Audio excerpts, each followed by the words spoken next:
It's one thing to criticize your former employer. It's taboo to do that. But to criticize an employer that also owns extremely lethal technologies and surveillance technologies that are highly invasive and used in war zones is something else entirely. It's 2025. We're all kind of used to government surveillance. The idea that we're all being watched all the time and don't own our own personal data has become normalized. We're also used to the military spending vast amounts of our money on just a few giant defense contractors. But one tech company wants to change both of those things and become the ultimate military contractor and the ultimate arbiter of all of our data. Palantir is here to disrupt and make the institutions we partner with the very best in the world, and when it's necessary, to scare enemies and on occasion kill them. Check out Palantir shares surging 22% after the company cited a boom in demand for its AI software from the U.S. government. We're doing it. We're doing it. And I'm sure you're enjoying this as much as I am. Palantir, a tech company based here in Denver, claims they can revolutionize government systems with their data analysis software newly powered by artificial intelligence. They've been hired by the Department of Defense, the FBI, local police departments, and even the IRS and Wendy's to take in the information those organizations collect even more information, and use that data to draw conclusions. It can be used to completely reconfigure organizations' ontology, its reality, what systems matter, what information matters, what processes matter, how they are structured, what biases are introduced at each of those stages. We talked to a former Palantir employee, dug into decades of research, and listened to hours of Alex Karp's own words to unwrap the layers of Palantir's carefully cultivated sales pitch, how they capitalize on fear, uncertainty, and unrest. I don't think in win-lose, I think in domination. This is a company built for bad times. Bad times mean strong finances internally. Bad times are very good for Palantir because we build products that are robust, that are built for danger. Let's rewind a little. Palantir's story starts with one of the most effective things a company can have for sales: fear.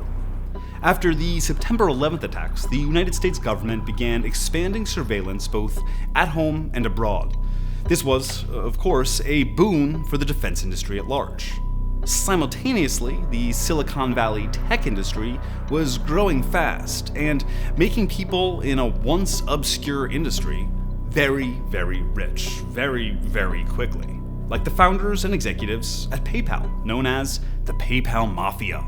Elon Musk, Reid Hoffman, the LinkedIn guy, and Peter Thiel. When PayPal was sold, Thiel had millions of dollars burning a hole in his pocket and an idea. PayPal had developed systems for detecting fraud and crimes on the platform. What if they could use similar thinking to analyze the world at large? So Thiel pulled from his network to build out a new company. One of the first hires was Thiel's Stanford Law School roommate, Alex Karp, who'd gone on after Stanford to get a PhD in not business or computer science or engineering, but neoclassical social theory. They named the company Palantir, after the Palantiri from J.R.R. Tolkien's Lord of the Rings. In Lord of the Rings, a Palantir stone is a magical object that allows its users to predict the future or to see what's going on in a remote location. It was originally created by the elves. It was meant to be used for good purposes. It is potentially a very dangerous technology. It's very powerful. Long have you hunted me? So that's Middle-earth, but what does Palantir do in a regular Earth? And what we do is we use what legal scholars call predicate-based research. So we would look at you, and then we would go out and say, oh, there's lots of different things in your life that may be indicative of someone involved in bad behavior. Put simpler, they make software that makes it easier for their customers to collect and analyze data, and then act on that analysis with and without AI. By 2013, 10 years after their founding, Palantir's client list included the FBI, the CIA, the NSA, the Marines, the Air Force, Special Operations Command, and more. Did your company help to track and kill Osama bin Laden? You know, we can never. I'll tell you, the closest thing to an answer is there are when you look at when you open the paper and look in the news about these kind of things, there's a 2/3 chance, depending on the country involved, that somehow my company was involved. Fundamentally, the mission that is pushed to employees is that we're solving the world's hardest problems and supporting Western institutions. That is the main driver of sort of this militaristic culture that is developed inside of Palantir. If you do not feel comfortable supporting the legitimate efforts of America and its allies in the context of war, don't join Palantir. This entire message of like, we are the most lethal, we are the most able to surveil and process large amounts of data. You have created the system which you call kill chain. Privately. Publicly, the lawyers have some innocuous, So something like tech for the amelioration of unwanted blah, blah, blah. Some term we're supposed to use. Okay, let's... for me, it's the kill chain. Kill chain sounds good. Kill chain isn't an original term created by Palantir. It's the more general military verbiage for the series of decisions leading from identifying a target to taking their life. Palantir's contract added their software and artificial intelligence to the kill chain. It's quicker and better and safer and more violent. It's tech that Juan helped market. It reduces the distance you have to the problem, but when you're able to take a step back and really see all the narratives and how they were shaped and the actual application of these technologies, your whole world starts falling apart, which is something that, definitely happened to me. Juan didn't leave Palantir entirely for ethical reasons. He just got another job. But the reason he eventually started speaking out against Palantir came after watching the Israeli invasion of Gaza following the October 7th attacks. Palantir has contracts with the Israeli Defense Forces. The exact nature of the contracts is opaque, intentionally, but there is evidence to suggest that Palantir's artificial intelligence tech was used for selecting targets in Gaza. Karp doesn't mind the controversy. In fact, it's part of the marketing. Palantir will even pick up the projects that other companies rejected for political reasons.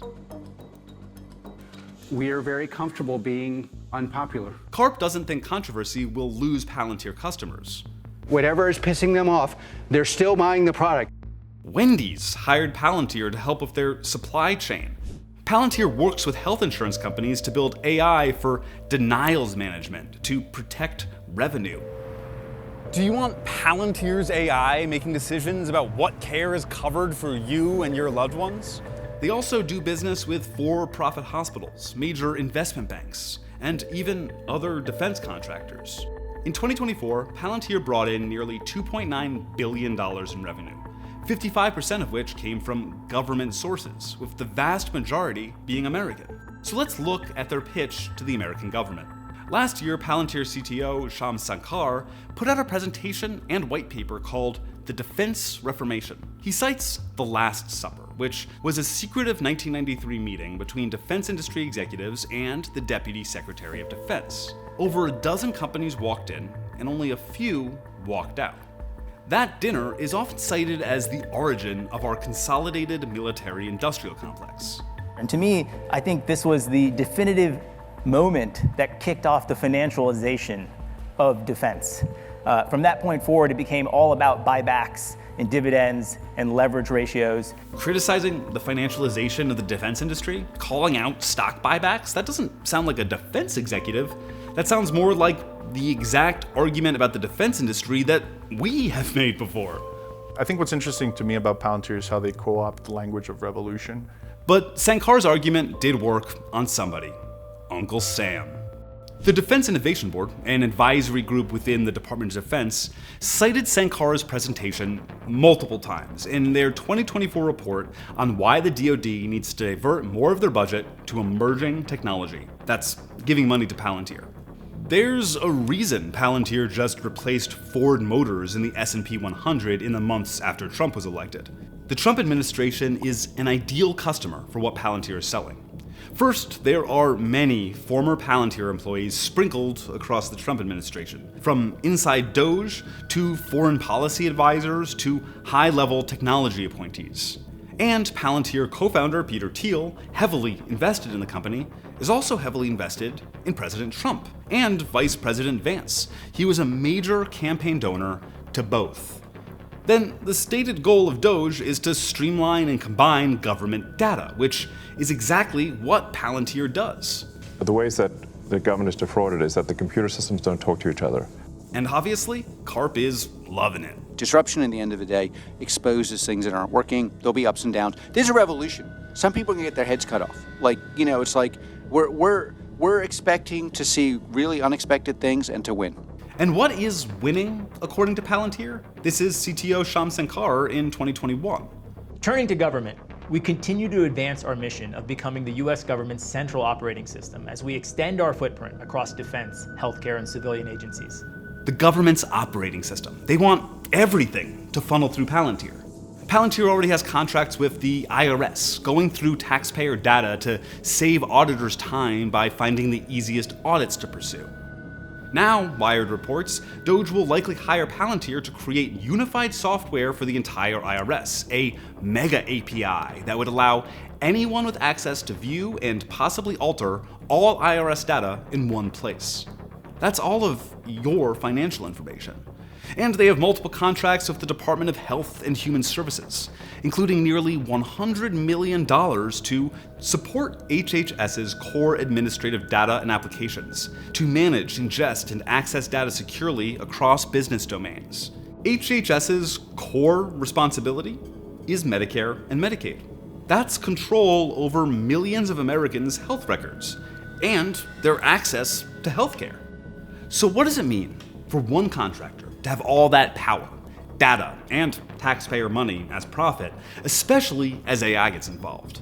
As we kind of increasingly live in a simulated world, we lose touch with reality and the human decisions that matter, and we move closer towards governance by algorithm. Not only made by decisions of automated artificial intelligence systems, which is a problem, but more importantly, subject to decisions made by the people who are influencing these AI systems and creating them in order to fulfill an agenda for whatever their profit-seeking or control-seeking objectives are. And when I see DOGE kind of going into every agency and addressing the IT department first, I see it as an opportunity to try to change reality itself. But so what? Why am I telling you all of this? Palantir has no problem being seen as Big Brother, as all-powerful, as lethal even. We're at the brink of using these technologies potentially to run our government, to run our battlefields, and our personal lives. Using artificial intelligence as a sort of panacea solution across our federal departments, and especially when they're, again, wielded by people with a very distinct agenda, puts everyone at risk. It almost feels like that's been the plan all along. Here's co-founder Peter Thiel in 2010 at Libertopia, a libertarian conference, speaking about tech companies and government. The basic idea was that we could never win an election on getting certain things because we were in such a small minority. But maybe you could actually unilaterally change the world without having to constantly convince people and beg people and plead with people who are never going to agree with you through technological means. And this is where I think technology is this incredible alternative to politics. And here's Alex Karp in 2009 on civil liberties with regards to Palantir's work. The central question, in my view, of civil liberties is how, it's not if the government has data, because let's assume the government has as much data as a health insurance company. It's how is that data being used? Is it being used in a way that's lawful? Meaning, do they have the right to use it? And is it being migrated into places it's not allowed to be used? We allow the enforcement of rules that government ought to enforce. And by the way, my experience is they want to enforce, or at very least know they need to enforce. And if it's framed in that way, then you can have what is the ultimate Silicon Valley solution. One co-founder openly wants to use the power of the tech industry to affect politics. The other wants his company to have oversight over how the government data they're paid to handle is used. And the founders of Palantir will retain control in the company no matter what, through an obscure ownership structure. Their Class F shares grant them 49.99% of voting power even if they collectively own as little as 6% of the company. At the start of this journey, I was extremely afraid for the repercussions of this writing, of speaking out, but now I'm like, even more convinced that this is absolutely necessary. We can't replace our current broken system with an even more broken one. And we can't let the worst people in Silicon Valley become our government. It's not about whether you're actually at risk for speaking out or not. It's just the idea that somebody's watching you is enough to push people into silence.